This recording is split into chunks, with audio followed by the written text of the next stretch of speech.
55வது சங்கீதத்திற்கு திருப்பிக் கொள்ளுங்க. இன்றைக்கு இந்த சங்கீதம் பார்ப்போம். ஒரு 23 வசனம் இருக்கு. பிரதானமாக நம்ம ஒரு சில வசனங்கள் பார்க்க போகிறோம். ஆனால் மொத்த சங்கீதம் பார்ப்போம். அதாவது இந்த சங்கீதம்னா அதிகாரம் கிடையாது, சரியா? ஏன்னா நிறைய பேர் சங்கீதம்னு இந்த அதிகாரம் சொல்லுவாங்க. சங்கீதத்தில் அதிகாரம் கிடையாது. சங்கீதம்னு என்ன? பாடல், கீதம், என்ன பாட்டு. 55வது பாட்டு அதிகாரம் சொல்ல முடியுமா? ஏன்னா பாட்டு 55 அதிகாரம் சொல்ல முடியுமா? சொல்ல முடியாது. இது நம்ம நிறைய மீதி எல்லாமே நம்ம அதிகாரம் சொல்றதுனால நிறைய பேர் இது அதிகாரம் சொல்லி தவறு பண்ணக்கூடியது. அதனால இனி அந்த மாதிரி பண்ணாதீங்க. சங்கீதம் 55. இந்த சங்கீதம் யார் எழுதுனது? தாவீது எழுதினார். தாவீது எப்ப எழுதினாரு அப்படின்னு சொல்லி பார்த்தீங்கன்னா, அப்சலோம் அவரை அவர் சொந்த பையன் அவரை கொலை செய்ய வருவதற்கு முயற்சி பண்ணி கொண்டு இருக்கும்போது, வனாந்திர பகுதியில் போகும்போது நெகினோத் என்ற வாத்திய கருவியினால இசைத்து மஸ்கில் என்கிற ராகத்தில் பாட சொல்லி எழுதி கொடுக்கிறார். ரொம்ப அருமையா ரெண்டுமே இருக்கும், நீங்க பார்த்தீங்கன்னா உங்களுக்கு புரியும். அதாவது வனாந்திரத்தில் தன்னுடைய உயிருக்கு பயந்து ஓடிக்கொண்டிருக்கிறார், தன்னுடைய பிள்ளையை விட்டு, பிள்ளைகிட்ட தன்னை காப்பாற்றி கொள்வதற்கு அப்போ பாடுகிற பாடல், சரியா? இந்த செய்திக்கு நான் ஒரு தலைப்பு கொடுக்கணும்னா, உங்களை தெரியாதவங்க யாராவது உங்களை ஏமாத்திட்டாங்க இல்லை உங்களை கைவிட்டுட்டாங்கன்னா கொஞ்சம் வலிக்கும். ஆனால் உங்க கூடையே இருந்து குழி பறிக்கிறவங்கன்னா எப்படி இருக்கும்? உங்க கூட இருக்கிறவங்க குழி பறிக்கும் போது நீங்க எங்க போவீங்க? இந்த சங்கீதம் அதுதான். A betrayal of a friend, அதாவது க்ளோஸ் ஃப்ரெண்டு. கூட இருந்துகிட்டே உங்க கூட உட்காந்து உங்க கூட சாப்பிட்டுட்டே இருந்து உங்களுக்கு பின்னாடி கூலி பறிக்கிறவங்கள நீங்க எப்படி இது பண்ண முடியும்? அதான் அங்க தாவீதுக்கு அதான் நடந்தது.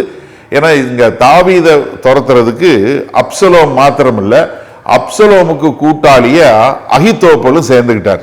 அதனாலதான் இப்ப அவருக்கு தாங்க முடியாத ஒரு காரியம். அதனால அவர் பாடக்கூடிய இந்த பாடல் முதல் 3 வசனங்கள்ல பாத்தீங்கன்னா, அதாவது ஒரு இப்படிப்பட்ட ஒரு மோசமான சூழ்நிலை வரும்போது, அதாவது தான் தன்னுடைய ஆட்சியை விட்டு, வீட்டை விட்டு, எல்லாவற்றையும் விட்டு தன்னுடைய பிள்ளையாலே கொலை செய்யப்படணும்னு துரத்தப்படும் போது முதல்ல உங்களுக்கு என்ன தோணும்? ஒரு நிமிஷம் சிந்திச்சு பாருங்க. இப்போ ஒருவேளை உங்க வீட்டை விட்டு உங்களை துரத்தி உங்க புருஷனோ இல்லை உங்க பொண்டாட்டியோ இல்லை உங்க பிள்ளையோ 2 பேரும் சேர்ந்துக்கிட்டு உங்களை எப்படியாவது போட்டு தள்ளணும்னு நினைச்சா முதல்ல உங்களுக்கு என்ன தோணும்? தாவீதுக்கு முதல்ல வர்றது என்ன? கர்த்தர். நம்ம வாழ்க்கையில என்ன மோசமான, எவ்வளவு மோசமான பிரஷர் வந்தாலும் the pressure should lead us to prayer. என்ன ஒரு அழுத்தமாக இருந்தாலும் அந்த அழுத்தம் முதலாவது நம்மளை கர்த்தரை தேடக்கூடியதாக இருக்க வேண்டும். வேற எதுவுமே இல்லை. வேற எந்த ஒரு இதுக்கு போகாம முதல்ல நமக்கு என்ன ஒரு பிரச்சனைனாலும் சரி, எவ்வளவு தாங்க முடியாத வலி, தாங்க முடியாத வேதனை, உங்களுக்கு தெரியாதுனே என் வாழ்க்கை இவ்வளவு மோசம், அவ்வளவு pressure, pressure should lead you to prayer. முதல் வசனம் பாருங்க, 55வது சங்கீதம். தேவனே என் ஜெபத்தை கேட்டருளும், என் விண்ணப்பத்திற்கு மறைந்திராதேயும். என்ன முதலாவது என்ன சொல்றாரு?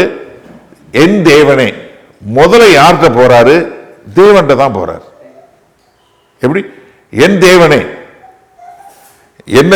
என் ஜெபத்தை கேட்டருளும், என் விண்ணப்பத்திற்கு மறைந்திராதேயும், எனக்கு செவி கொடுத்து உத்தரவு அருளி செய்யும். சத்துருவனுடைய கூக்குரல் நிமித்தமும் துன்மார்க்கர் செய்யும் இடுக்கத்தின் நிமித்தமும் என் தியானத்தில் முறையிடுகிறேன். அவர்கள் என்மேல் பழி சாட்டி குரோதம் கொண்டு என்னை பகைக்கிறார்கள். அப்ப என்னன்னா, இங்க அவருக்கு எதிராக மக்கள் வர்றாங்க. அவருக்கு எதிராக ஒரு பெரிய சேனை, படை சேனையே வருது. அவருக்கு எதிராக எல்லாரும் வரும்போது அவர் என்ன செய்யறாரு? முதல்ல ஆண்டவர்கிட்ட தான் போறாரு. போய் என்ன சொல்றாரு? ஆண்டவரே என் ஜெபத்தை கேளும், ஆண்டவரே என்னுடைய விண்ணப்பத்தை கேட்டருளும். பகைவர்கள் எனக்கு எதிராக வர்றாங்க, அவங்க என்னை பழி சாட்டுறாங்க, அவங்க என்னைய எப்படியாவது கொலை செய்யணும்னு தேடுறாங்க. ஏன்னா நிறைய காரியங்கள்ல பாத்தீங்கன்னா ஒரு சிலர் நம்மளால ஓரளவுக்கு மேனேஜ் பண்ண முடியும், நம்மளால தாக்கு பிடிக்க முடியும் சொல்லும் போது ஒரு சிலர் தாக்கு பிடிப்போம். அப்புறம் கொஞ்சம் வரும்போது என்னன்னா நம்ம என்ன செய்வோம்னா, நமக்கு தான் அந்த அக்கா இருக்காங்கல்ல, நமக்கு தான் அந்த அண்ணன் இருக்காருல்ல, நமக்கு தான் அந்த இது இருக்குல்ல அப்படின்னு சொல்லி ஏதாவது செய்வோம். ஏன்னா 20வது சங்கீதத்தில் 7வது வசனம் சொல்லும்போது, சிலரோ குதிரைகளின் மேலும் சிலர் ரதங்களின் மேலும் நம்பிக்கை வைக்கிறாங்க, நானோ என்ன வைக்கிறேன், தேவன் பேர்ல நம்பிக்கை வைத்திருக்கிறேன். தாவீது சொல்ற. அப்ப என்னன்னா, முதலாவது என்ன ஆனாலும் நான் தேவனை தேடி போக வேண்டும் என்று சொல்லக்கூடியதாக. ஏன்னா நம்ம இந்த ஜெபம் பண்ணும்போது கர்த்தர் எனக்கு பதில் கொடுப்பார் அப்படிங்கிற நம்பிக்கையில ஜெபிக்கக்கூடிய மக்களா இருக்கணும். எப்படி? கர்த்தர் என்னுடைய ஜெபத்துக்கு பதில் கொடுப்பார் என்று சொல்லக்கூடிய ஒரு நம்பிக்கை. அது நிறைய நேரத்தில் என்னன்னா, நம்ம ஜெபம் பண்ணுவோம், ஜெபம் பண்ணிட்டு வேற ஏதாவது செய்வோமா, இதை செய்வோமா, அதை செய்வோமான்னு பார்ப்போம்.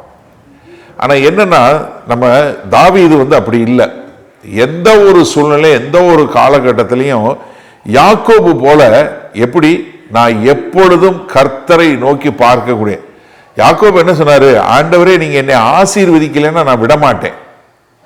ஒரு பெர்சிஸ்டண்டா நான் எனக்கு பதில் வரணும். ஆண்டவரே நீங்க எனக்கு என்னுடைய விண்ணப்பத்திற்கு பதில் கொடுக்கணும், கொடுக்கிற வரைக்கும் நான் போக மாட்டேன் என்று சொல்லக்கூடிய ஒரு காரியம். ரெண்டாவது, அது மாத்திரமல்ல, என்ன அதாவது ஒரு சில அழுத்தங்கள் வரும்போது நம்ம முதல்ல ஜெபம் பண்ணிடுவோம். அதுக்கப்புறம் நம்மளுடைய கான்சென்ட்ரேஷன் இருக்கு பாருங்க, நம்மளுடைய ஃபோக்கஸ் இருக்கு பாருங்க, வேற இதுல போயிடும், வேற காரியத்தில் போயிடும். ஆனா தொடர்ந்து ஜெபிக்கக்கூடிய மக்களா இருக்கணும். என்னுடைய ஃபோக்கஸ் என்னன்னா, நான் இந்த காரியத்துக்காக ஜெபித்து கொண்டு இருக்கிறேன், நான் வேற எதுலையும் போக மாட்டேன்.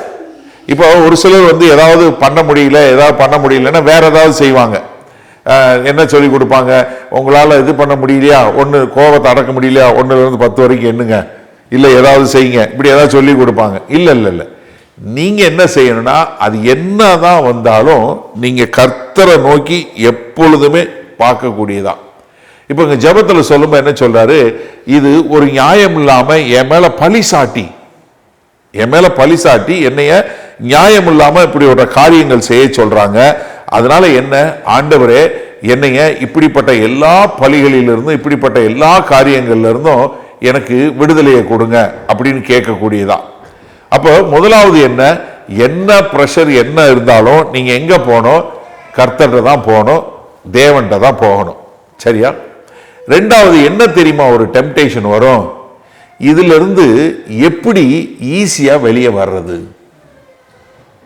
எப்படி இந்த பிரச்சனையிலிருந்து நம்ம எப்படி எவ்வளவு ஈஸியா வெளியே போக முடியும், ஏதாவது ஒரு ஈஸி ரூட் இருக்கா, நம்ம இதை பண்ணி அப்படி பண்ணிடுவோமா, இதை இப்படி செஞ்சு அப்படி செஞ்சிருவோமா, இதை இப்படி பண்ணிட்டோம்னா போயிடுவோமா, நம்மளை அறியாம என்ன செய்வோம், ஒரு கவுண்டர் மூவ் வைப்போம்.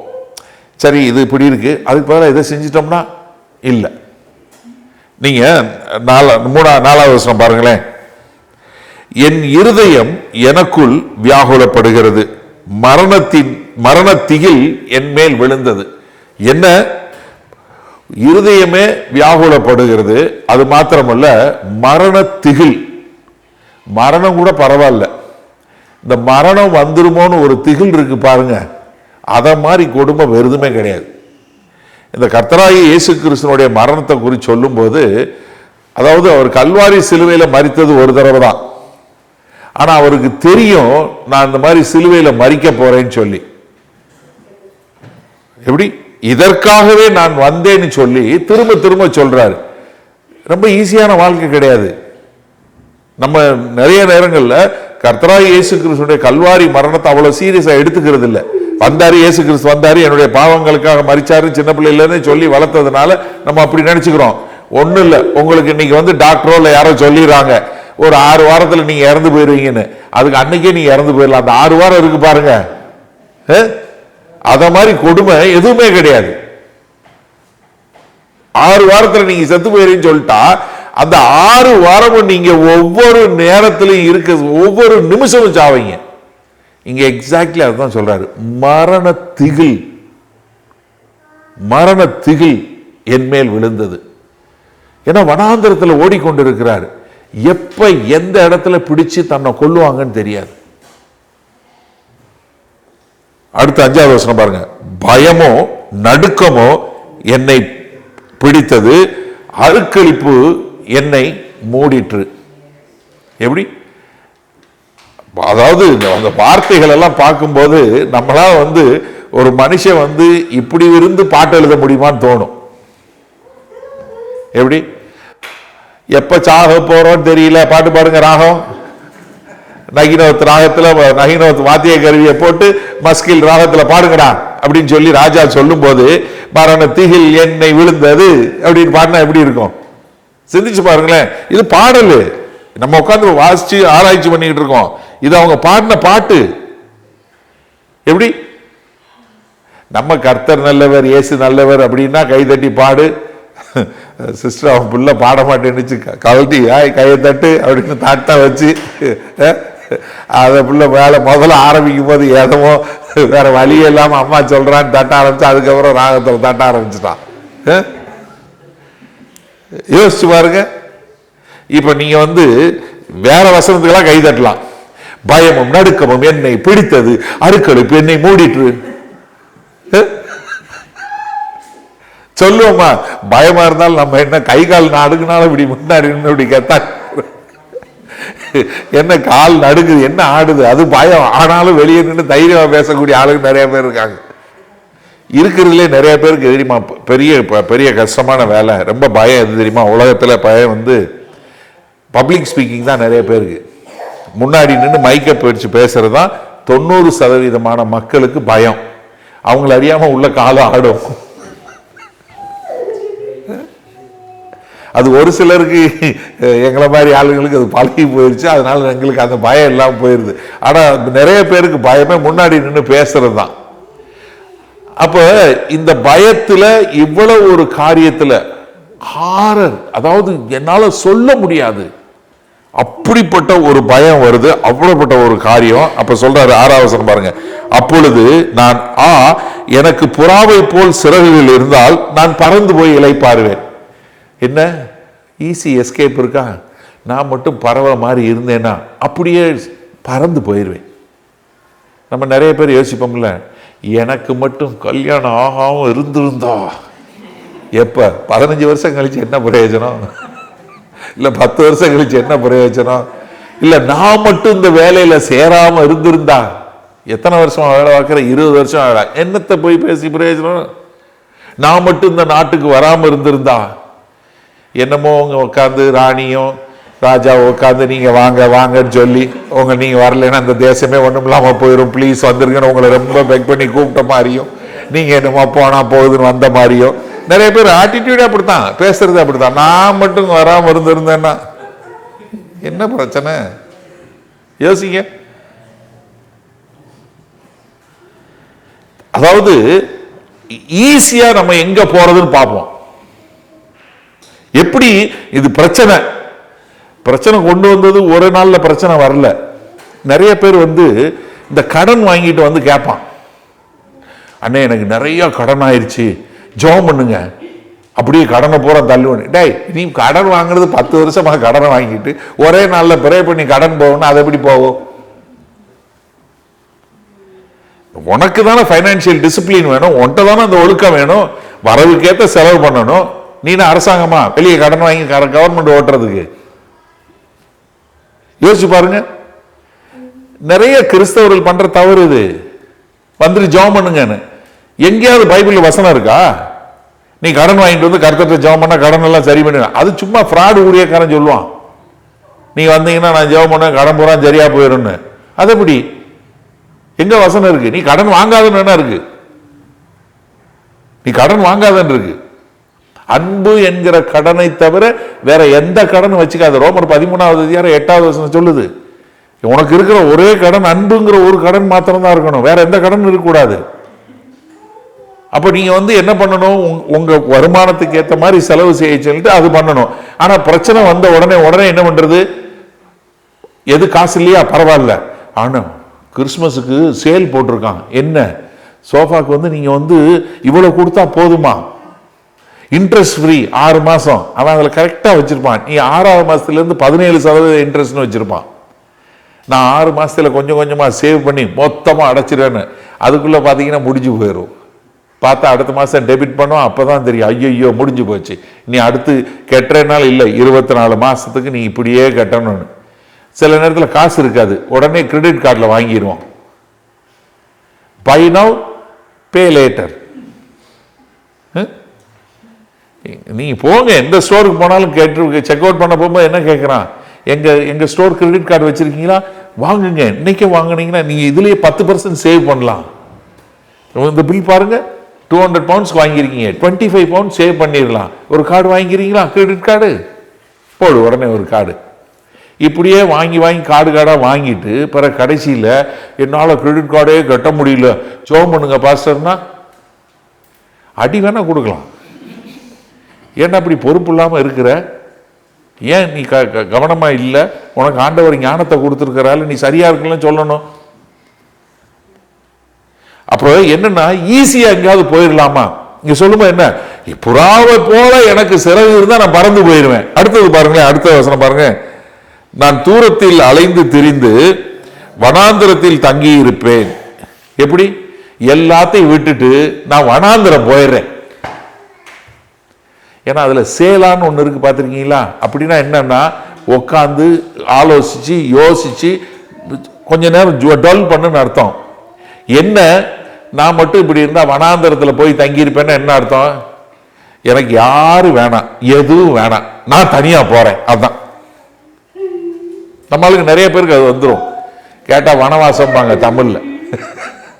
எப்படி வனவாசம் போறேன் நான் போய், ஏன்னா தமிழ்ல அந்த வார்த்தை தெரியும் தானே, வனவாசம் போறேன்பாங்க. என்ன, நாங்க தனியா போய் எங்கேயோ ஒரு இடத்துல நான் பாட்டு காட்டுல நான் பாட்டுக்கு இருக்கிறேன், எனக்கு யாரும் வேணாம். நிறைய பேருக்கு ஊழியம் செய்யணும்னு ஆசை. எப்போ தெரியுமா ஊழியம் செய்யணும்னு ஆசை வருது அவங்களுக்கு, பிள்ளை 2 பிள்ளை பிறந்து எல்லாம் பிரச்சனை வரும்போது நானும் பவுல் மாதிரி ஊழியம் பார்க்க போறேன். அது எப்போ வந்திருக்கணும், கல்யாணம் பண்றதுக்கு முன்னாடி வந்திருக்கணும். கல்யாணம் பண்ணதுக்கு அப்புறம் இப்போ குடும்பம், மனைவி, பிள்ளைகள், உங்களுடைய குடும்பத்தை பார்க்க வேண்டியது உங்களுடைய பொறுப்பு, கடமை இருக்குல்ல, கர்த்தர் கொடுத்துருக்கிறார்ல, அதையும் செய்யணும். அப்ப நீ பவுல் மாதிரி இருக்கணும், பவுல் மாதிரி கல்யாணம் பண்ணாம இருந்திருக்கணும். நிறைய நேரங்கள்ல சிலரோட வாழ்க்கை சாட்சி இல்லாம போற காரணம் இதுதான். ஏதாவது குறுக்கு வழியில் நான் ஏதாவது பண்ணிடுவோம் அப்படின்னு. இங்க அவர் என்ன சொல்றாரு, நான் புறா போல பறந்து போயிடுறேன், இல்லைன்னா வனாந்தரத்துக்கு போயிடுறேன், அங்க இருந்து போய் தங்கி இருப்பேனே. கிடையவே கிடையாது. நீங்க நல்லா தெரிஞ்சு கொள்ளணும். சரி, இப்போ அப்சலோம் மட்டும் தப்பிச்சு ஓடுறாரு, ஐதோப்போல் ஆலோசனை சொல்றாரு, தப்பிச்சு ஓடுறாரு. இங்க வனாந்தரத்துக்கு போயாச்சு, வனாந்தரத்தையா இருப்போமா அப்படின்னு சொல்லி. இப்ப என்னன்னா பிரச்சனை இங்க மாத்திரம் இல்ல, பிரச்சனை வரும்போது கூட எல்லாத்தையும் கூட்டிட்டு தான் வரும். கவனிச்சிருக்கீங்களா? 9வது வசனம் பாருங்க, எல்லா பக்கத்திலையும் பிரச்சனை பாருங்க. ஆண்டவரே அவர்களை அழித்து அவர்கள் பாசையை பிரித்து போக பண்ணும் கொடுமையும் தண்டனையும் நகரத்திலே கண்டேன். எங்க விட்டுட்டு வந்தா எருசலேம்ல பெரிய பிரச்சனையா இருக்கு, அதனால நீங்க என்ன பண்ணுங்க, அவங்க பாசையை பிரிச்சு போட்டுருங்க.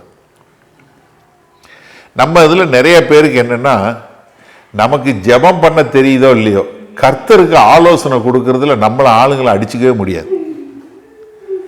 அது தெரியல, எனக்கு தெரிஞ்சு நம்ம தமிழ் மக்களுக்கு இது ஒரு இயல்புன்னு நினைக்கிறேன். எப்படி ஆலோசனை சொல்லுவது, யாரும் கேட்காத போது ஆலோசனை வழங்குவதில் நம்ம தான் எக்ஸ்பர்ட். யாரும் உங்ககிட்ட ஆலோசனைன்னு கேட்கணும்னு அவசியமே இல்லை.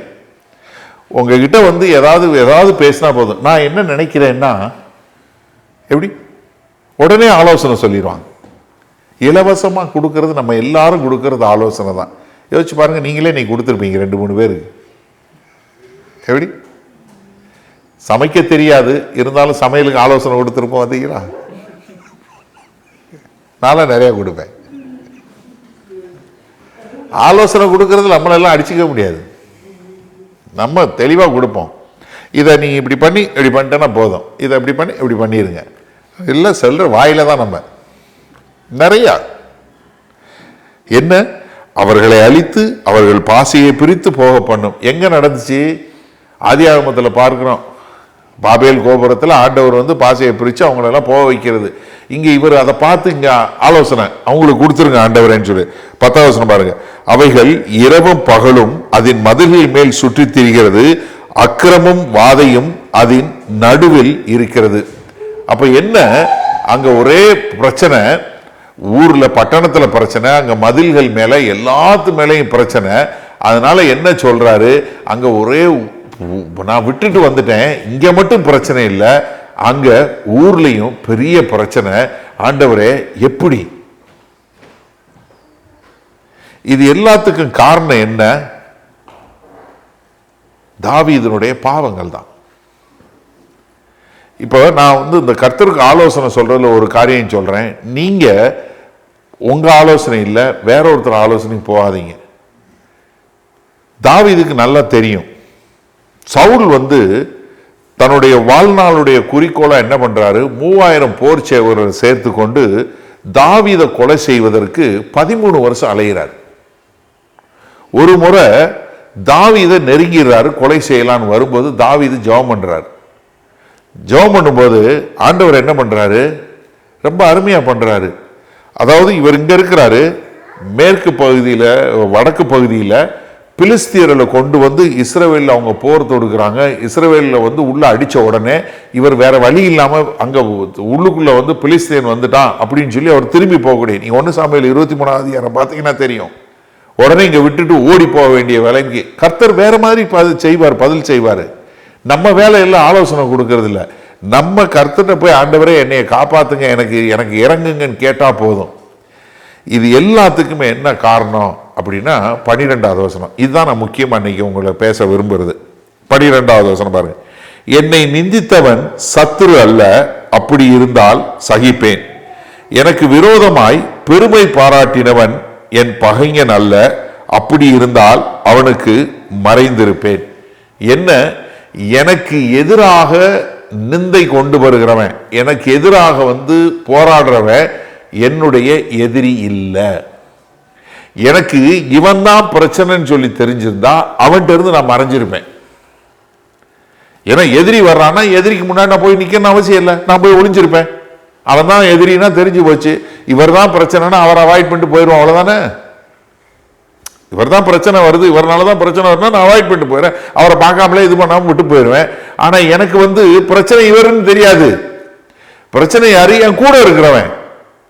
அவன் யாரு? அடுத்த வசனம் பாருங்க. எனக்கு சமமான மனுஷனோ என் வழிகாட்டியும் என் தோழனுமாகிய நீயே அவன். எப்படி? எனக்கு சமமானவன், எனக்கு என்னுடைய வழிகாட்டி, அது மாத்திரமா என் தோழன். யாரு? என் ஃப்ரெண்டு, என் ஏஜ் குரூப். அது மாத்திரமில்ல என்னுடைய கவுன்சிலர், எனக்கு ஆலோசனை சொல்லி எனக்கு வழிகாட்டக்கூடியவன். அது மாத்திரமில்ல அவர் என்ன சொல்றாரு, 14வது வசனம், நாம் ஒருமித்து இன்பமான ஆலோசனை பண்ணி கூட்டத்தோட தேவாலயத்துக்கு போனோம். எப்படி?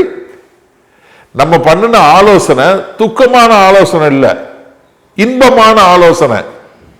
ஒரு காரியத்தை குறித்து பேசும்போது துக்கத்திலையும் பேச முடியும்.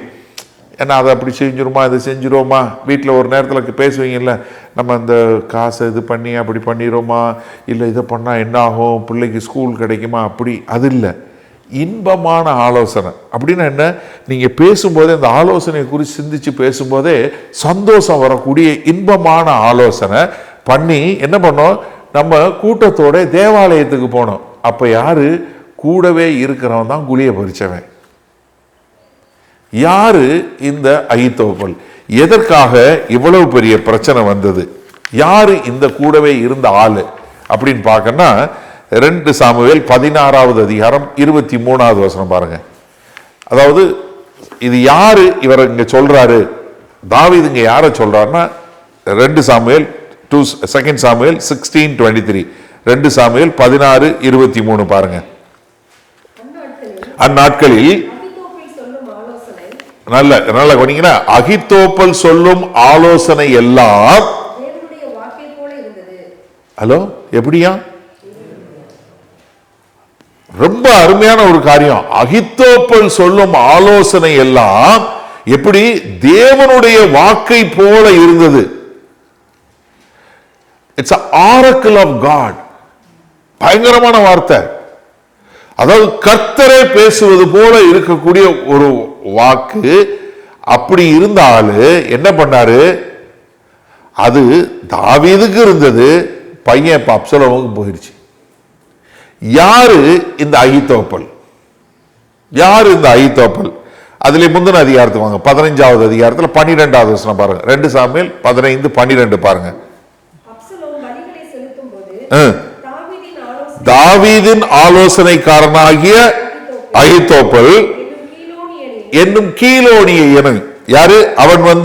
கீலோனியன் என்று சொல்லக்கூடிய அங்கிருந்து வந்தவன். சொல்லும் போதெல்லாம் அகித்தோப்பலை குறித்து சொல்லும் போது கீலோனியன் என்று சொல்லக்கூடியது. இவர் யாரு? தாவீதுக்கு ஆலோசனைக்காரரு. இவர் சொல்லுகிற ஆலோசனை எல்லாம் எப்படி?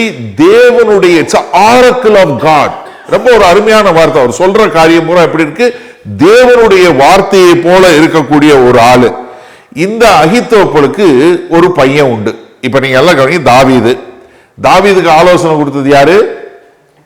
அகித்தோப்பல். அகித்தோப்பலுக்கு ஒரு பையன் உண்டு. நீங்க அதே 2 சாமுவேல் 23வது அதிகாரம் 34வது வசனம் பாருங்க. 2 சாமுவேல் 23:34.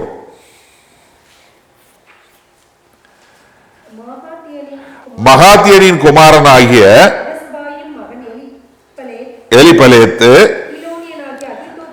கீலோனியனாகிய அகித்தோப்பலின் குமாரன் எலியாம் என்பவன். சரியா? இப்ப தாவீதுக்கு ஒரு ஆலோசனைக்காரர் அகித்தோப்பல். அகித்தோப்பலோட பையன் பேர் என்ன? எலியாம். எலியாவுக்கு ஒரு மகள் உண்டு.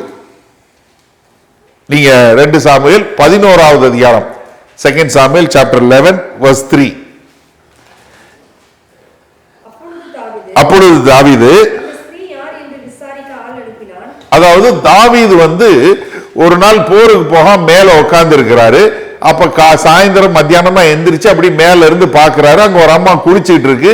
இது யாருன்னு போய் விசாரிச்சுட்டு வர சொல்றாரு. அவள் யாரு? எலியாமின் குமாரத்தியும்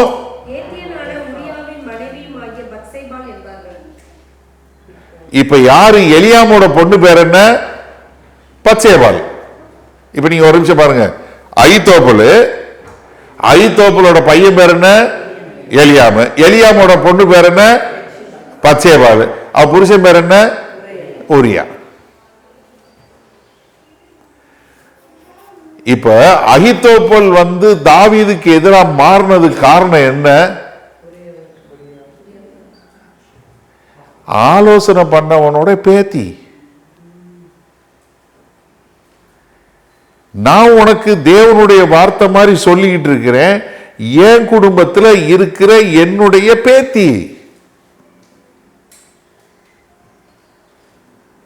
இப்ப அகித்தோப்பல் மாறுறாருன்னா சும்மா மாறல.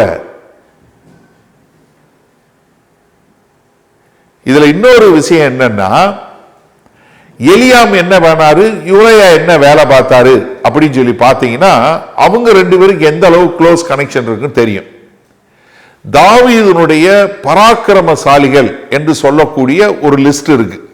நீங்க அது 1 நாளாகமம் 11வது அதிகாரத்தில் பார்க்கலாம், ராஜாக்கள் புஸ்தகத்தில், சாமுவேல் புஸ்தகத்திலையும் பார்க்கலாம். ஒரு லிஸ்ட்ல 30 பேர் இருக்கும், இன்னொரு லிஸ்ட்ல 37 பேர் இருக்கும், ஒரு சிலதுல 40 பேர் இருக்குன்னு சொல்றாங்க. சரியா? இந்த பராக்கிரமசாலிகள், mighty man of God, mighty man of David அப்படின்னு சொல்லக்கூடியதுல பாத்தீங்கன்னா, இவர்கள் யாருன்னா, இன்றைக்கு நம்ம ஒரு பிரதம மந்திரிக்கோ இல்ல ஒரு பிரசிடென்ட்டுக்கோ எப்படி பிளாக் கார்ட் செக்யூரிட்டி இருக்கிறாங்க, அந்த மாதிரி இவர்கள் இந்த தாவீதை பார்க்கக்கூடிய மக்கள். உங்களுக்கு நல்லா ஞாபகம் இருக்கா? முன்னாடி ஒரு முறை தாவீது சவுல் அவரை கொலை செய்ய டென்ட் போட்டு படுத்திருப்பாரு. ராத்திரியில போய் அவங்க வீட்டுல, அவங்க இதுல போய் டென்ட்டுக்குள்ள போய் ஈட்டியும் தண்ணி பாட்டில எடுத்துட்டு வந்துருவாங்க இல்லையா? அது கூட போனது ஒரு பராக்கிரமசாலி. அவங்க எப்பவுமே தாவீது கூட இருப்பாங்க. அது மாத்திரமல்ல, அவர் தண்ணி வேணும்னு கேட்ட உடனே ஒருத்தன் எருசலேமுக்கு போய் தண்ணி எடுத்து வரா பாத்தீங்களா, ஆலயத்தில் உள்ள தண்ணி, மைட்டி மேன். அதாவது தாவீதுக்கு அவ்வளவு பெரிய பராக்கிரமசாலிகள். இவங்க எல்லாம் என்னன்னா, அப்படியே அவரை சுத்தி பாதுகாப்பா இருக்கக்கூடிய, இரவு பகலும் ஷிஃப்ட் போட்டு பாதுகாக்கக்கூடியவங்க. அது மாத்திரமல்ல, எப்பொழுதும் அரண்மனையை சுத்தியே தான் இவங்க இருப்பாங்க, இவங்க வீடும். இப்ப ராஜா எந்திரிச்சு போய் குளிக்க பார்த்தும்போது குளிச்சது ஒரே மனைவியை பச்சைபால பார்த்தது காரணம் என்னன்னா, ஏன்னா இவங்க எல்லாம் எப்பொழுதுமே ராஜாவை சுத்தி அவருக்கு பாதுகாப்பு கொடுக்கக்கூடிய ஆளுங்க. இதுல இந்த லிஸ்ட்ல ஒரு ஆள் யாருன்னா 37 பேர் உள்ள லிஸ்ட்ல 28வது லிஸ்ட்ல வர்ற ஆள் யாருன்னா எலியாம். அகித்தோப்பலுடைய பையனாகிய எலியாம் யாரு? தாவீதனுடைய பிளாக் கேட் செக்யூரிட்டி. அவருடைய இன்னர் சர்க்கிள், உள்ளுக்குள்ள இருந்து தாவீத பாதுகாக்கக்கூடிய ஆளு. அதுல கடைசி லிஸ்ட்ல வர்றால் யாரு தெரியுமா? 1 நாளாகமம் 11:41 பாருங்க. 1 நாளாக ஃபர்ஸ்ட் கிரானிக்கல்ஸ் 11:41. ஏத்தியனாகிய ஊரியா. எப்படி? இப்போ எலியாமும் உரியாவும் ஒன்னா தாவீதுக்கு பாதுகாப்புக்கு இருந்தவங்க. அப்போ எலியாம் பார்த்திருக்கிறாரு, உரியா எவ்வளவு நல்லவனா இருக்கிறான், இவனுக்கு என் பிள்ளைய கல்யாணம் பண்ணி கொடுக்கலான்னு கல்யாணம் பண்ணி கொடுத்தது. உரியாவும் அவரோட செக்யூரிட்டி, எலியாமும் இவரோட செக்யூரிட்டி. எலியாமுடைய அப்பா அகித்தோப்பல். அகித்தோப்பல் ஆலோசனை பண்றவர், எப்போ உட்கார்ந்து இன்பமான ஆலோசனை பண்ணி எல்லாம் ஒன்னா போய் தேவாலயத்தில் வணங்கக்கூடிய மக்கள். இப்போ பத்சேபாலோடது நடந்த உடனே அகித்தோப்பல் சைடு ஷிஃப்ட் ஆயிட்டார்.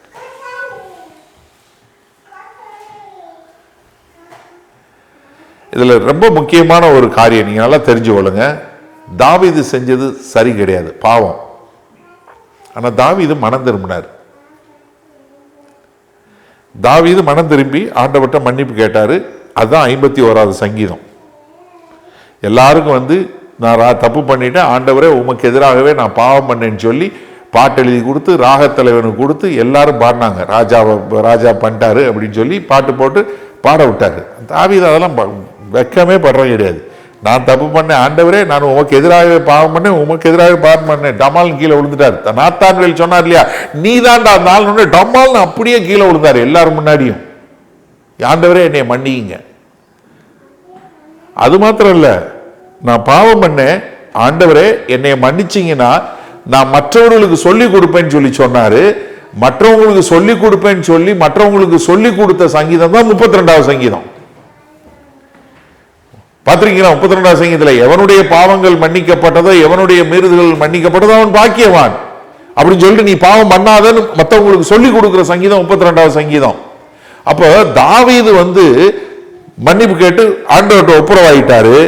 ஆனா என்ன, இங்க இருக்க சூழ்நிலை இதனாலதான் வந்துச்சு. இதுல இன்னொரு காரியமும் நான் சொல்லி கொடுத்துறேன், எப்படி ஜெபம் பண்ணக்கூடாதுங்கிறது இந்த சங்கீதத்தில் பார்க்க முடியும். நண்பன் நம்மளை காலை வாடுறான், கூட இருக்கிறவனே குழி பறிக்கிறாங்க போது நம்ம எப்படி ஹேண்டில் பண்ணணும் இருக்கு, அதே சமயத்தில் எப்படி ஜெபம் பண்ணக்கூடாதுன்னு இருக்கு. 55வது சங்கீதத்துக்கு வாங்க, 15வது வசனத்துக்கு வாங்க. நம்ம 14வது வசனம் வரைக்கும் வாசிச்சா 15வது வசனத்துக்கு வாங்க. மரணம் அவர்களை தொடர்ந்து பிடிப்பதாக இறங்குவார்களாக,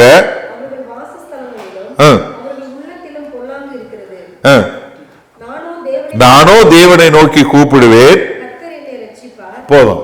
எப்படி பாருங்க, அவங்களுக்கு மரணம் நிகழ்வதாக, பாதாளத்தில் போய் சேர்வார்களாக, நானோ கர்த்தரை நோக்கி கூப்பிடுவேன், கர்த்தர் என்னை ரட்சிப்பார்.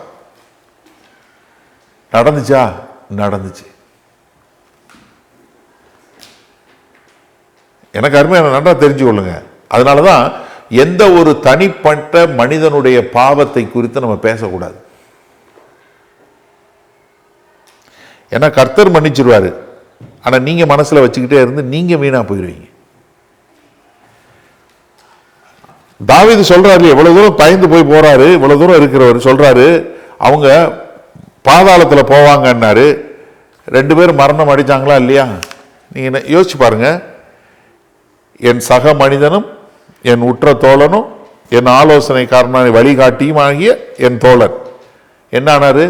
அகித்தோப்பலுடைய ஆலோசனை அப்சலோம் எடுத்துக்கொள்ளவுடனே அகித்தோப்பல் தூக்கு போட்டு செத்துக்கிட்டார். செத்து போயிட்டாரா? அப்சலோம் என்ன ஆனாரு? யோவாபு ஆளை வச்சு கொலை செஞ்சுட்டாரு. 2 பேரும் ஒண்ணுமெல்லாம் போயிட்டாங்களா? போயிட்டாங்க. ஆனா தாவீது உயிரோடு இருந்தார்.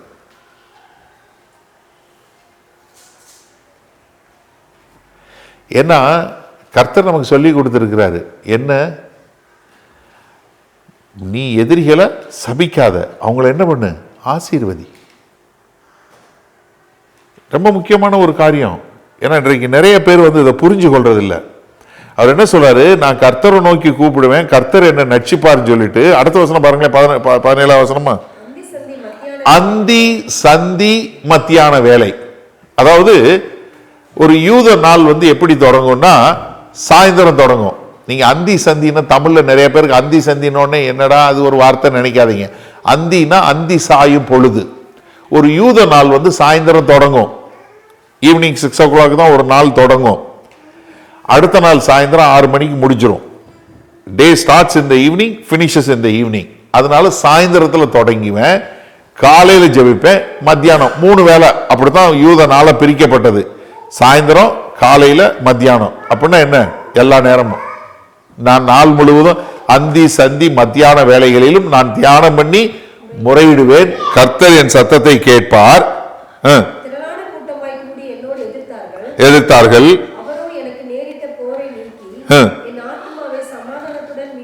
மீட்டு விட்டார். கேட்டு பதிலளிப்பார். போகிறார்கள். தன்னோட சமாதானமாய் இருந்தவர்களுக்கு விரோதமாய் தன் கையை நீட்டி மீறி நடந்தான். மெதுவானவைகள், அவன் இருதயமோ யுத்தம், எண்ணெயிலும் மிருதுவானவைகள், ஆனாலும் உருவின பட்டயங்கள். என்ன, நான் கர்த்தரை நோக்கி கூப்பிடுவேன். எனக்கு அருமையானவர்களே, நீங்க உங்களுடைய எதிரி செத்து போகணும், உங்களுக்கு எதிராக இருக்கிறவங்க வீணா போயிடணும், தயவு செய்து உங்க மனசுல நினைக்காதீங்க. உங்களுக்கு யார பிடிக்கலனாலும் சரி, ஆண்டவரே அவங்களை ஆசீர்வதிங்கன்னு ஜெபம் பண்ணுங்க. ஆண்டவரே அவங்களை ஆசீர்வதிங்க, அவங்களை என்ன நோக்கத்துக்காக வச்சிருக்கீங்களோ அதை பண்ணுங்க. அப்படியே வேண்டாம். என்னைய பார்த்து சொல்லிட்டாங்கல்ல, கர்த்தர் நீதியை சரி கட்டுகிற தேவன், ஒண்ணு வேண்டாம். ஏதோ நோக்கத்துக்கு ஆண்டவர் வச்சிருக்கிறார், ஒன்றும் பிரச்சனை இல்லை. கர்த்தர் பார்த்துக்கிறார், கர்த்தர் பார்த்துக்கிறார். அப்ப என்னன்னா, உங்களுக்கு பிரச்சனை வருது, கூட இருக்கிறவங்க குழி பறிச்சாலும் என்ன உங்களால தாங்க முடியலன்னா என்ன பண்ணுங்க, முழங்கால் போடுங்க. முதல்ல ஜெபம் பண்ணுங்க. அந்த ஜெபத்தை கேட்டு இன்னும் உங்களுக்கு பிரச்சனை ஜாஸ்தி ஆகுதுன்னா டமால் முழங்கால் போட்டுருங்க. ஆண்டவரே, நான் என்னைய சரணடைஞ்சிறேன், என்னைய ரட்சியும், என் ஜெபத்தை கேளுங்க. அது என்ன நேரமாக இருந்தாலும் சரி, காலையாக இருந்தாலும் சரி, மதியானமாக இருந்தாலும் சாயந்தரமாக இருந்தாலும், ஆண்டவரே எனக்கு என் சிற்றறிவுக்கு எட்டலை, என்ன நடக்குதுன்னு எனக்கு புரியல, ஆண்டவரே என்னைய ரட்சியுங்க, என்னை மீட்டெடுங்க, எனக்கு நல்ல ஞானத்தை கொடுங்க, அது யாராக இருந்தாலும் நான் உங்களை ஆசீர்வதிக்கிறேன் அப்படின்னு சொல்லக்கூடியதான். முடிக்கும் போது அழகா 2 வசனம் சொல்லி முடிக்கிறார் பாருங்க. 22வது வசனம் பாருங்க. கர்த்தர் மேல் உன் பாரத்தை வைத்து விடு, அவர் உன்னை ஆதரிப்பார். ஹலோ, என்ன சொல்றாரு? தாவீதுக்கு தெரிய தான் நீதிமான். இப்ப தெரியுதா ஏன் தாவீதோட ஜெபம் கேட்கப்பட்டதுன்னு? ஏன்னா நான் நீதிமான் தாவீதுக்கு தெரியும். தன்னால இல்ல, அவரால இல்ல. அதனாலதான் சொன்னாரு, எவனுடைய பாவங்கள் மன்னிக்கப்பட்டதோ அவன் பாக்கியவான், எவனுடைய மீறுதல்கள் மூடப்பட்டதோ அவன் பாக்கியவான். தன்னை திரும்ப திரும்ப சொல்லும்போது அவர் என்ன சொல்றாரு? நான் ஜெபிக்கிறேன், காரணம் என்ன? நான் தேவன் முன்பாக நிற்க தகுதி உள்ளவன். விசுவாசத்துல தான், வேற எந்த ஒரு காரியத்தில் இல்ல. அதனாலதான் என்ன சொல்ற, நீ கர்த்தர் மேல் பாரத்தை வைத்து விடு, அவர் உன்னை ஆதரிப்பார். இது அழகா பேதுரு தன் நிருபத்தில் எழுதும் 1 பேதுரு 5வது அதிகாரம் 7வது வசனம் சொல்லுகிறாரு, அவர் உங்களை விசாரிக்கிறவராய் இருக்கிறபடியினால் உங்கள் கவலைகளை எல்லாம் அவர் மேல் வைத்து விடுங்கள். Cast all your burdens upon him because he cares for you. உங்களுடைய எல்லா பாரங்கள், உங்களுடைய எல்லா கவலைகள் எல்லாவற்றையும் என்ன கர்த்தர் மேல போடக்கூடியதா சொல்றாரு. காரணம் என்ன? நான் நீதிமான். தாவீது தன்னை பத்தி தெரிஞ்சிருக்காரு. எனக்கு அருமையானவர்களே, நீங்க கிறிஸ்தவன ஒவ்வொருத்தருக்கும் தெரியும், நீங்க ஒரு நீதிமான். ஏன்னா நீங்க ஒவ்வொருத்தரும் கர்த்தருக்கு முன்பாக நிற்க தகுதி உள்ளவங்க. இது நீங்க செஞ்சதுனால கிடையாது, இது நீங்க உங்க தகுதியினால கிடையாது, நீங்க பைபிள் வச்சிருக்கிறதுனால கிடையாது. நீங்க கர்த்தராகிய இயேசு கிறிஸ்துவை விசுவாசிக்கும் போது, அவரே என்னுடைய தேவன், அவரே என்னுடைய மீட்பர், அவரே என்னுடைய ரட்சகர் சொல்லும் போது, நீங்கள் அந்த தேவன் முன்பாக நிற்க தகுதி உள்ள நீதிமான். You have a right standing with God. அதுதான் கர்த்தர் சொல்றாரு. என்னைக்கு நீங்க கர்த்தராகிய இயேசு கிறிஸ்துவை ஏற்றுக்கொண்ட அன்னைக்கு நீங்க தேவனுக்கு முன்பாக நிற்க தகுதியுள்ள ஒரு நீதிமானா மாறுறீங்க. அதான் சொல்றாரு, நீதிமானை ஒருபோதும் தள்ளாட மாட்டார். சொல்றாரு இல்லையா, நீதிமான் எத்தனை முறை விழுவான்? 7 முறை விழுவான், ஆனா எழுப்பி நிற்பான். நீதிமான் வெட்ட வெட்ட என்ன பனையை போல செழிப்பான். அப்ப என்ன இங்க சொல்லும்போது என்ன, நான் கர்த்தர் மேல பாரத்தை வைத்து விட்டேன், அவர் என்ன விசாரிப்பாரு, நான் நீதிமான். அடுத்து சொல்லும்போது பாருங்க 23 வசனம்,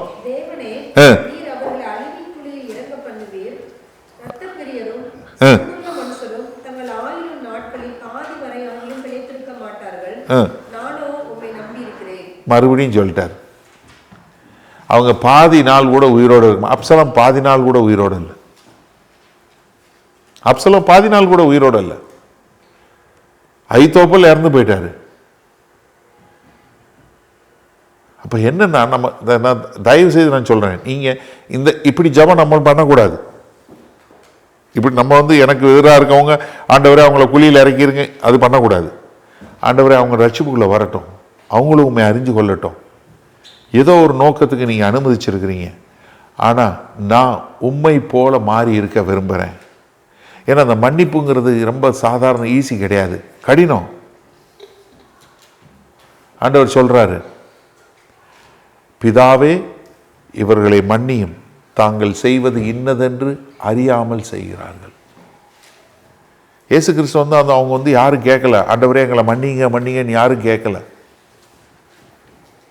முதலாய் கர்த்தராகிய இயேசு கிறிஸ்துவுக்கு என்று மரித்த ஸ்தேவான், அப்போஸ்தலர் 7வது அதிகாரம் 60வது வசனம் சொல்லும்போது சொல்றாரு, ஆண்டவரே இந்த இரத்தப்பழி அவர்கள் மேல் சுமராதிருப்பதாக, இவர்களை மன்னியும். அப்ப நம்ம புதிய உடன்படிக்கையில தேவனுடைய நீதிமானாய் இருக்கிற நம்ம எப்படி ஜெபம் பண்ணோம்? ஆண்டவரே அவர்களும் ரட்சிப்புக்குள்ள வரட்டும், அவங்களும் இந்த காரியங்களை தெரிஞ்சு கொள்ளட்டும். இப்போ வலி உண்மை, நீங்க நல்லா தெரிஞ்சு கொள்ளுங்க. தாவீதுக்கு வலி வேதனை உண்மை. அகித்தோப்பல் என் கூட இருந்த அகித்தோப்பல், நீ போய் என் பையன் கூட சேர்ந்து இன்னைக்கு என் மனைவி பிள்ளைகள் எல்லாவற்றையும் விட்டு விட்டு நான் ராஜாவுடைய வாழ்க்கையை விட்டு விட்டு இப்படி அனாதையாக போய்கொண்டே இருக்கிறேன். ஆனால் அகித்தோப்பலுடைய ஆலோசனையை மட்டும் அப்சலோம் கேட்டிருந்தாருன்னா தாவீதோட வாழ்க்கை முடிஞ்சிருக்கும். ஆனால் தாவீதோட ஜபத்தை கேட்டு அந்த ஆலோசனையை கர்த்தர் குழப்பினார். அதனால தான் தாவீது உயிரோடு இருந்தார், அவங்க போயிட்டாங்க. எனக்கு அருமையானவர்களே, நீங்களும் நானும் தெரிஞ்சு கொள்ள வேண்டியது, நம்முடைய வேதனை, நம்முடைய துக்கம், நம்மளை யார் நமக்கு எதிராக குழி பறிச்சாலும் நம்ம போக வேண்டியது கர்த்தர்கிட்ட. ஆனால் நம்ம ஜெபம் எப்படிப்பட்டதாக இருக்கணும்? அவர்களை ரட்சிப்புக்குள்ளே வழிநடத்தக்கூடியதாய், அவர்களும் வாழ்ந்து அவர்களும் கர்த்தருக்கென்று வாழ்ந்திருக்கணும் அப்படின்னு சொல்லக்கூடிய ஒரு மாறுபட்ட புதிய உடன்படிக்கையில் உள்ள நீதிமான்களாய் நம்ம இருக்கும்போது, நம்மளை யார் காட்டி கொடுத்தாலும் சரி, நமக்கு எதிராக யார் குழி வெட்டினாலும் சரி, அது கூட இருந்தவங்களாக இருந்தாலும் சரி, எதிரியாக இருந்தாலும் நம்ம கர்த்தருக்கு உகந்த பிள்ளைகளாய் நம்மளால் வாழ முடியும். ஒரு நிமிஷம் நீங்கள் உங்களை சிந்திச்சு பாருங்கள். உங்கள் வாழ்க்கையில் வரக்கூடிய பிரச்சனை, போராட்டங்களுக்கு நீங்கள் எப்படி கையாளுறீங்க? நீங்கள் கர்த்தர்கிட்ட போகிறீங்களா இல்லை வேற எங்கேயாவது போகிறீங்களா? உங்கள் ஜெபம் எப்படி இருக்குது? உங்கள் வாயிலிருந்து எப்படிப்பட்ட வார்த்தைகள் வருகிறது? ஏன்னா நமக்குள்ள ஒரு சுத்த இருதயம் வேணும்னு கர்த்தர்கிட்ட கேட்போம். எப்பெல்லாம் உங்களுக்கு ப்ரெஷர் வரும்போது தான் உங்களுக்கு உள்ள என்ன இருக்குன்னு தெரியும். காலையில் பல்லு வளர்க்கும் போது டூத் பேஸ்ட் அமுக்குறீங்க, உள்ளேருந்து என்ன வருது? அமுக்கும் போது தான் பேஸ்ட் வருது. உங்களை அமுக்குனா என்ன வரும்? உங்கள் ப்ரெஷரை உங்களை இப்படிப்பட்ட ஒரு கடினமான சூழ்நிலையில் போட்டு அவன் வாயிலிருந்து என்ன வார்த்தை வரும்? கர்த்தர் நல்லவர்னு வருமா? இல்லை கேட்க முடியாத சொல்ல முடியாத வார்த்தையில் வருமா? சொல்லுங்க. ஏன்னா உங்களுக்கு கர்த்தர் யாரு, அவர் எப்படி உங்கள் ஜெபத்தை கேட்டு எப்படி உங்களுக்கு பதில் கொடுக்குறாருன்னு தெரிஞ்சதுன்னா, நீங்கள் ஒரு நீதிமானாக இருந்தீங்கன்னா உங்கள் ஜெபம் கர்த்தருக்கு ஸ்தோத்திரம்னு வரும். என்ன ஆனாலும் சரி, வேலை போயிடுச்சா அல்லேலூயா பிரைஸ் தி லார்ட், சமீபத்தில் கொஞ்ச நாளைக்கு முன்னாடி என் பையனோட வேலை போயிடுச்சு, சின்னவனோட வேலை போயிடுச்சு. அவன் ஃபோன் பண்ணி சொன்னான், இந்த மாதிரி டாடி வேலை போயிடுச்சு அப்படின்னு. நான் தானே ப்ரைஸ் எல்லாம் தம்பி, ரொம்ப சந்தோஷம், ஹாப்பி, தேங்க்யூ, வீல் ப்ரே அப்படின்னு சொன்னேன். ஃபோன் பண்ணி அவங்க அம்மாட்ட சொன்னானா, என்ன ஆச்சு அவருக்கு, நான் வேலை போச்சுன்னு ஃபோன் பண்ணி சொன்னால் அவர் ப்ரைஸ் எல்லாம் சொல்கிறாருன்னு. அவர் எப்பயும் அப்படி தான் சொல்லுவார், கவலைப்படாத. யோசிச்சு பாருங்கள், நம்ம வாழ்க்கையில் என்ன நடந்தாலும் சரிங்க, கர்த்தர் அதை நன்மைக்கு எதுவாக மாற்றக்கூடிய தேவன். அதனால் என்ன சூழ்நிலை, தாவீதை போல் இவ்வளவு மோசமான சூழ்நிலை வந்தாலும் எப்படி வந்தாலும் நம்மக்கிட்ட இருக்க பெரிய ஆயுதம் நம்முடைய முழங்கால் யுத்தம். நம்ம கர்த்தரை தேடக்கூடிய மக்களா, ஜெபிக்கக்கூடிய மக்களா, அது நீதியான நேர்மையான நல்ல ஜெபங்களை செய்யும்போது கர்த்தர் நிச்சயமான விடுதலையை கொடுப்பார். மகா கிருபையும் இரக்கம் நிறைந்த எங்கள் அன்பின் தகப்பனே, கர்த்தாவே, இந்த அருமையான நல்ல மாலை வேலைக்காய் நன்றி ஆண்டவரே. ஆம் தகப்பனே, தாவீது எத்தனையோ போராட்டம், எவ்வளவோ பாடுகள், இது இப்படிப்பட்ட ஒரு கொடிய சூழ்நிலையில் போகும்போதும் என் தேவனே என் விண்ணப்பத்தை கேட்டருளும், என் தேவனே என் ஜெபத்தை கேட்டருளும், அந்தி சந்தி மத்தியான வேளைகளிலும் நாள் முழுவதும் உம்மை நோக்கி பார்த்திருக்கிறேன், இதோ நீதிமானை அவர் தள்ளாட விட்டார், கர்த்தர் என்னை விசாரிக்கிறவராய் இருக்கிறபடியினால நான் என்னுடைய பாரங்களை எல்லாம் அவர் மேல் வைத்து விட்டேன் என்று சொன்னது போல ஆண்டவரே, இதோ நாங்கள் எல்லோரும் சொல்லுகிறோம் ஆண்டவரே, எங்களுக்கு வரக்கூடிய போராட்டம் நிந்தை எல்லாவற்றையும் மீறி ஆண்டவரே எங்களுடைய பாரங்கள் எல்லாவற்றையும் உம்மிடல வைத்து விட்டு, ஆம் தகப்பனே, நீங்கள் சொன்னது போல வருத்தப்பட்டு பாரம் சுமக்கிறவர்கள் நீங்கள் எல்லோரும் என்னிடத்தில் வாருங்க, நான் உங்களுக்கு இளைப்பாறுதல் தருவேன் என்று சொன்னீங்க ஆண்டவரே. அதனால எங்களுடைய பாரங்களை எல்லாம் வைத்து விட்டு என்னுடைய நுகம் லெகுவானது என்று சொன்னதுனால அந்த லெகுவான நுகத்தை எடுத்துக்கொண்டு உம்மோடு சேர்ந்து வாழக்கூடிய ஒரு ஐக்கியத்தில் வாழ எங்களை ஒப்பு கொடுக்கிறோம். ஆமாண்டவரே, எங்களை வழிநடத்துங்க. எங்களுடைய எல்லா தேவைகளையும் எங்கள் தேவன் சந்தித்து வழிநடத்தி வருவதற்காய் கொடான கோடி நன்றி செலுத்துகிறோம். மீட்பர் இரட்சகருமாகிய இயேசு கிறிஸ்துவின் மூலம் பிதாவே, ஆமேன், ஆமேன். கிறிஸ்துவுக்குள் பிரியமானவர்களே, இதோ மீண்டுமாய் உங்களை சந்திப்பதில் பெரும் மகிழ்ச்சி அடைகிறேன். அந்த ஜனவரி மாதம் ப்ரீச்சர்ஸ் ட்ரைனிங் கேம்ப் என்று சொல்லக்கூடிய ஒரு காரியத்தை நம்ம சென்னையில் வச்சுருந்தோம். இனி அடுத்த ப்ரீச்சர்ஸ் ட்ரைனிங் கேம்ப், போதிக்கிறவர்களுடைய பயிற்சிவிக்கும் கூட்டம், வருகிற ஆகஸ்ட் மாதம் 15, 16, 17, 18 இந்த 4 நாட்கள் 2024 ஆகஸ்ட் 15 18 வரை அட்டப்பாடி என்ற சொல்லக்கூடிய ஒரு கோயம்புத்தூருக்கு வெளியே உள்ள ஒரு பகுதியில் நடைபெறப் போகிறது. இது கோயம்புத்தூரிலிருந்து ஒரு 20-30 கிலோமீட்டர் தூரத்தில் இருக்கிறது. ஆகஸ்ட் மாதம் 15 18 வரை. இப்போ நான் பேசிகிட்டு இருக்கும்போது கீழே உங்களுக்கு அதனுடைய பேனர் வரும், அதில் உங்களுக்கு கான்டாக்ட் நம்பர் இருக்கும். நாங்கள் போன தடவை மாதிரியே சொற்ப இடங்கள் மாத்திரம்தான் இருக்குது. அதனால் நீங்கள் எல்லோரும் ரெஜிஸ்டர் பண்ண வேண்டியது அவசியம். கீழே உங்களுக்கு இந்த டிஸ்கிரிப்ஷனில் கூகுள் ஃபார்ம் கொடுத்துருப்போம். அதை நீங்கள் ஃபில் பண்ணி அனுப்பிச்சிங்கன்னா நீங்கள் யாரெல்லாம் தகுதி உள்ளவர்களோ அவர்களை மாத்திரம்தான் நாங்கள் எடுத்துக்கொள்வோம், எல்லாரையும் சேர்க்கறதில்ல. அதனால் நீங்கள் இதற்கு விண்ணப்பம் பண்ண வேண்டும். அந்த விண்ணப்பத்தை கொடுத்தீங்கன்னா உங்களுக்கு நாங்கள் அதுக்கு ஒரு அட்மிஷன் கொடுப்போம். அப்படிப்பட்ட மக்களுக்கு நீங்கள் எப்படி ஒரு நல்ல தேறினவர்களாய் போதிக்க முடியும், தேவனுடைய வார்த்தையை எப்படி கற்றுக்கொள்ள முடியும், நீங்கள் எப்படி தேவனுக்கென்று வாழ முடியும் என்று சொல்லக்கூடிய காரியத்தை உங்களுக்கு பயிற்றுவிப்போம். இந்த முறை என்னோடு வேறு சில ஊழியர்களும் கலந்து கொண்டு இந்த பாடங்களை உங்களுக்கு சொல்லிக் கொடுப்பாங்க, போதிப்பாங்க. நல்ல இதை எப்படி தங்களுடைய வாழ்க்கையில் பயன்படுத்தி நல்ல ஊழியர்களாய் இருக்கக்கூடிய மக்களும் அவருடைய சாட்சிகளை உங்களோடு பகிர்ந்து கொள்வார்கள். இது உங்களை தேவனுடைய வார்த்தையிலும் தேவனுடைய பிரசன்னத்திலும் நீங்கள் தேவனுக்கென்று வாழ்வதிலும் உங்களை உற்சாகப்படுத்தி உங்களை அடுத்த நிலைக்கு கொண்டு செல்வதற்கு மிகவும் பிரயோஜனமாய் இருக்கும் என்பதில் எந்த விதமான மாறுபாடான கருத்தும் இல்லை. அதனால் கூடிய விரைவிலேயே நீங்கள் இதை புக் பண்ணிட்டீங்கன்னா, இதை நீங்கள் கீழே உள்ள ஃபார்ம் அனுப்பிச்சு நீங்கள் புக் பண்ணிட்டீங்கன்னா அது உங்களுக்கு பெரிய ஆசீர்வாதமாக இருக்கும். ஆகஸ்ட் மாதம் 15ஆம் தேதி நாம் கோயம்புத்தூர் பக்கத்தில் உள்ள அட்டப்பாடியில் சந்திப்போம். God bless you. உங்களில் யாருக்காவது ஜெப தேவைகள் இருக்குமானால் நீங்கள் உங்களுடைய வீடுகளில் உங்கள் கதவை பூட்டி நீங்கள் ஆண்டவரை நோக்கி ஜெபம் பண்ணுங்க. உங்களுடைய எல்லா விதமான பலவீனங்களை குறித்து தெரிந்து வைத்திருக்கிற தேவன், எப்போதும் ஜீவன் உள்ள தேவன், உங்களுடைய ஜெபங்களை கேட்டு உங்களுக்கு பதில் கொடுப்பார். நீங்கள் வேற ஒரு ஆள்கிட்ட போகணும், வேற ஒருத்தவங்கிட்ட போய் ஜெபத்துக்கு போகணும்னு அவசியம் இல்லை. நீங்கள் ஜெபம் பண்ண ஆண்டவராகிய இயேசு கிறிஸ்துவை ஏற்றுக்கொண்ட எல்லாரும் பிதாவாகிய தேவன்கிட்ட ஜெபம் பண்ணால் அந்த ஜெபத்தை கேட்டு பதில் கொடுக்கக்கூடிய அன்புள்ள பரமபிதா தான் நமக்கு இருக்கிறாரு. அதனால் தைரியமாக நீங்கள் ஜெபம் பண்ணுங்க. அதே சமயத்தில் இன்னொரு காரியமும் நாங்கள் சொல்கிறோம், எங்களுக்காய் ஜெபம் பண்ணுங்க. ஏன்னா வேத வசனத்தில் அதுதான் சொல்லியிருக்கு. நீங்கள் எந்த ஊழியக்காரரையும் ஜெபம் பண்ண போங்கன்னு சொல்லலை, ஆனால் ஊழியக்காரருக்காக ஜெபம் பண்ண சொல்லியிருக்கு. நாங்கள் தைரியமாக தேவனுடைய வார்த்தை இன்னும் அதிகமாய் பிரசங்கிக்க எங்களுக்காய் நீங்கள் ஜெபிக்கும்படி கேண்டிக் கொள்கிறேன். ஆமேன்.